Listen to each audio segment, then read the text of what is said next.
उस रात गांव की हवा में कुछ अलग था, जैसे कोई अदृश्य आंख हर इंसान को देख रही हो।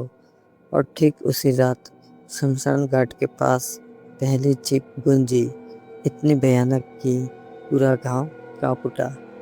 राजस्थान के एक छोटे से गांव भैरवपुर में सब कुछ सामान्य था, जब तक उस पुराने पीपल के पेड़ के नीचे रहने वाली औरत चंपा अचानक गायब न हो गई।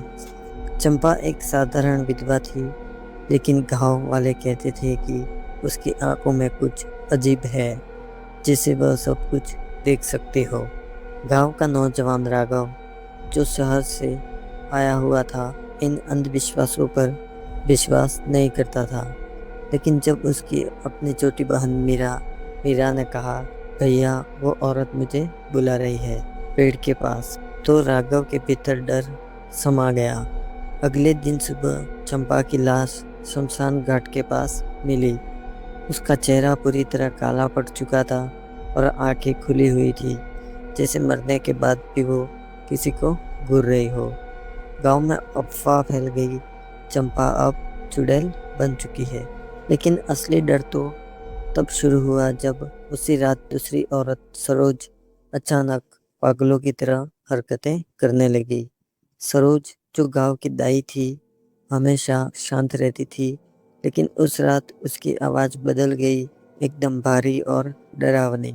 ये गांव मेरा है, चंपा तू वापस जा, ऐसा कहकर सरोज चिल्ला रही थी, जैसे किसी से लड़ रही हो। गांव वाले इकट्ठा हो गए। सरोज की आंखें लाल हो चुकी थी और उसके बाल हवा में ऐसे उड़ रहे थे जैसे कोई अदृश्य ताकत। अचानक उसने अपनी गर्दन पीछे मोड़ ली, बिल्कुल पीछे, और हंसने लगी। राघव को समझ आया ये कोई सामान्य बीमारी नहीं है। उसने अपने दोस्त अर्जुन के साथ मिलकर पुराने मंदिर के पुजारी से बात की। पुजारी ने एक लंबी सांस ली और कहा, ये दो शक्तियों की लड़ाई है, दो चुड़ैलों की। दो? राघव ने चौंक कर पूछा। हाँ, चंपा मरने के बाद चुड़ैल बन गई है, लेकिन सरोज पहले से ही एक आत्मा के वश में थी। अब दोनों एक ही शरीर पर कब्जा चाहती हैं, और जो भी बीच में आएगा वो मारा जाएगा। उस रात गांव में अजीब घटनाएं होने लगी। घरों के दरवाजे अपने आप खुलने लगे, बच्चों की हंसी सुनाई देने लगी, जबकि वहाँ कोई नहीं था। मीरा अचानक गायब हो गई। राघव का दिल धड़कने लगा। वो जानता था ये सिर्फ शुरुआत है। वो शमशान घाट की तरफ भागा, जहाँ दूर से दो परछाइयाँ दिखाई दे रही थी। दोनों औरतें, एक काली साड़ी में, दूसरी सफ़ेद, एक दूसरे के चारों ओर घूम रही हो। हवा में चीखें गूंज रही थी और जमीन खुद कांप रही थी। मीरा! राघव ने जोर से पुकारा, लेकिन तभी दोनों चुड़ैलों ने एक साथ उसकी तरफ देखा और मुस्कुराई। उस पल राघव को एहसास हुआ उसने बहुत बड़ी गलती कर दी। राघव जैसे ही आगे बढ़ा, अचानक उसके पैरों के नीचे की जमीन फट गई और वो गिर पड़ा। जब उसने खुद को संभाला तो देखा कि वो शमशान के बीचों बीच खड़ा है। चारों तरफ जली हुई लकड़ियाँ और अध जले शव। तू यहाँ क्यों आया? एक भारी आवाज़ गूंजी। राघव ने ऊपर देखा। वो सरोज थी, लेकिन अब वो सरोज नहीं रही थी। उसकी आंखें पूरी तरह काली हो चुकी थी और चेहरे पर एक डरावनी मुस्कान थी। मेरी बहन कहाँ है? राघव ने हिम्मत जुटाकर जोर से पूछा। अचानक हवा तेज हो गई। दूसरी तरफ से चंपा की आत्मा प्रकट हुई। उसका शरीर हवा में तैर रहा था और उसके बाल बहुत ही लंबे थे। वो मेरी है, चंपा फुसफुसाई। नहीं, वो मेरी शक्ति बनेगी, सरोज ने चिल्लाया। दोनों चुड़ैलें एक दूसरे पर टूट पड़ी। उनके बीच की टक्कर इतनी जोरदार थी, पेड़ भी हिलने लगे। आसमान में बिजली चमकने लगी। राघव ने देखा मीरा एक पेड़ से बंधी हुई थी, बेहोश। वो धीरे धीरे उसकी तरफ बढ़ा, लेकिन हर कदम के साथ उसे ऐसा लग रहा था जैसे कोई उसे पीछे खींच रहा हो। अचानक एक औरत की चीख गूंजी कि गांव में आग लग चुकी है। राघव पीछे मुड़ा। दोनों चुड़ैलें अब गांव की ओर बढ़ चुकी थी।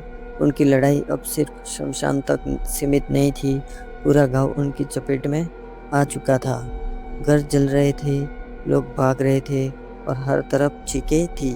राघव ने मीरा को किसी तरह आज़ाद किया और उसे लेकर भागने लगा, लेकिन तभी सरोज उनके सामने आ खड़ी हुई। तो उसे नहीं ले जा सकता, सरोज ने कहा। क्यों? राघव चिल्लाया। क्योंकि उसका खून खास है, सरोज मुस्कुराई। वो दोनों दुनिया को जोड़ सकता है। राघव को समझ आ गया, मीरा सिर्फ एक इंसान नहीं बल्कि इन दोनों चुड़ैलों के लिए एक हथियार बन चुकी है। अचानक चंपा पीछे से आई और सरोज पर हमला कर दिया। दोनों फिर भिड़ गई। राघव ने मौका देखकर मीरा को लेकर मंदिर की तरफ दौड़ गया। पुजारी पहले से तैयार था। जल्दी करो, ये मंत्र पढ़ो। उसने राघव को एक कागज दिया। राघव मंत्र पढ़ने लगा, लेकिन जैसे जैसे वो पढ़ रहा था, मंदिर के दरवाजे अपने आप बंद होने लगे।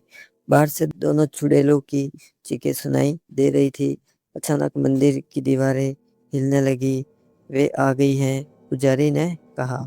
दरवाजा जोर से टूटा और दोनों चुड़ैलें अंदर घुस आई। उनकी आंखें अब सिर्फ मीरा पर थी। राघव ने आखिरी लाइन पढ़ी और एक तेज रोशनी पूरे मंदिर में फैल गई। मंदिर में अब सिर्फ सन्नाटा था। पुजारी ने कांपते हुए कहा, मंत्र अधूरा रह गया है। अब वो दोनों एक हो गई है। राघव के पैरों तले जमीन खिसक गई। मतलब वो अब दो से एक हो गई है। एक ऐसी शक्ति बनी है जो पहले से भी कहीं ज़्यादा खतरनाक हो चुकी है। गांव पूरी तरह बर्बाद हो चुका था। हर तरफ राख और खामोशी थी।